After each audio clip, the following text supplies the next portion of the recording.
With new head coaches, veteran quarterbacks with new teams, and rookie quarterbacks, there's a lot of uncertainty in week one. What can we rely on if we don't know how these offenses and defenses are going to perform in week one? With trends, of course, with true and proven and reliable trends that have been consistently proven over and over again for several years in a row. As I always like to say, if you can explain a trend and actually make sense logically with common sense, and you have the data to back it up, then that's a trend worth following. In this video, I'm going to give you 3 trends for week 1, and combined, these trends have been profitable for the last 4 years in a row. So as long as the sportsbooks give us the right price, and these trends continue to hit, I'm going to continue to bet them. But overall, if you want to be successful in sports betting, you want to look at the long-term profit, the long-term reliability of these trends.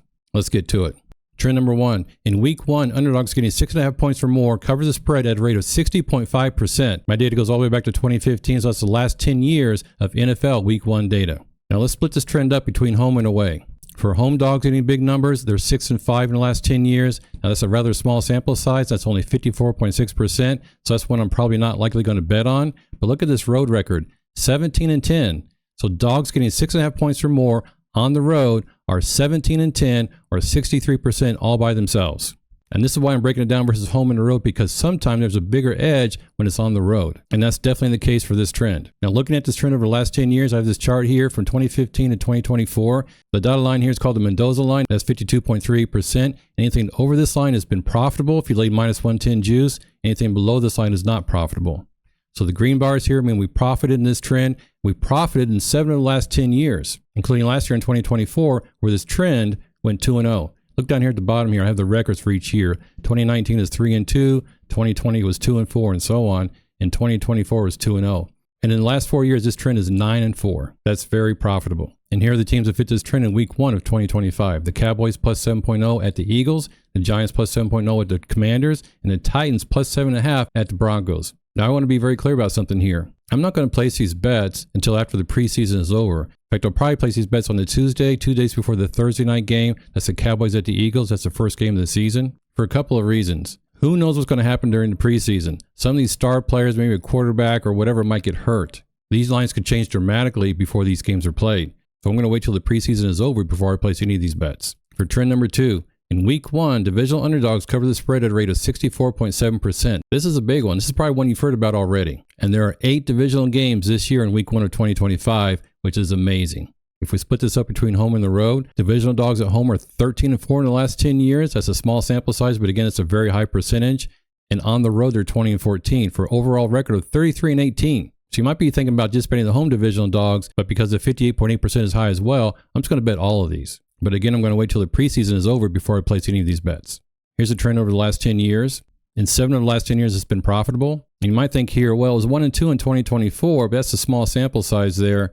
And since 2021, this is 11 and 8 for about a 58% hit rate, which I'm still very happy about. In fact, anything over 55% is something I'll place a bet on. Now, as I said earlier, there are 8 divisional games in week 1 of 2025. So there's a lot of potential bets here. We have the Cowboys again, plus 7 at the Eagles. That's a divisional game. And as I always say, just because the Cowboys are in both the first trend and the second trend doesn't mean they're twice as likely to cover the spread. It just means they satisfy 2 different trends. But it is a little bit reassuring that there's at least 2 reasons why we can bet on the Cowboys to cover the spread. The Chargers at home at plus 2.5. Now, this is not exactly a home game. This is an international game. But the Chargers are listed as a home team. It doesn't matter here. They're still divisional underdogs. The Giants plus 7 at the Commanders, and the Browns plus 5.5 at home against the Bengals. And there's 4 more. We have the Falcons plus 2.5 at home against the Buccaneers, the Seahawks plus 2.5 at home against the 49ers, the Lions plus 1.5 at the Packers. And finally, the Vikings plus 1.0 at the Bears. Now, when the odds came out in May, I think the Vikings were actually listed as the favorite. Now they're the underdog. I can kind of understand why there, because they don't have Sam Darnold anymore. They have J.J. McCarthy. So if J.J. McCarthy actually shows up in the preseason, looks really, really good, and this line goes back to the Vikings being the favorites, then I would bet the Bears as the divisional underdogs. And our last trend number 3. In week 1, underdogs with 4 to 6 wins the previous year cover the spread at a rate of 59.3%. Now, I know this one sounds kind of weird, but when I think about this, when I think 4 to 6 wins, that's a team that's not terrible, but they're not great. So maybe they're undervalued this year. Maybe that's why they're underdogs in week 1. If we break this down home versus road, at home, these underdogs are actually 11 and 12. So this is one where I'm not going to bet these dogs at home. I'm only going to bet them on the road. Look at that, 21 and 10 on the road.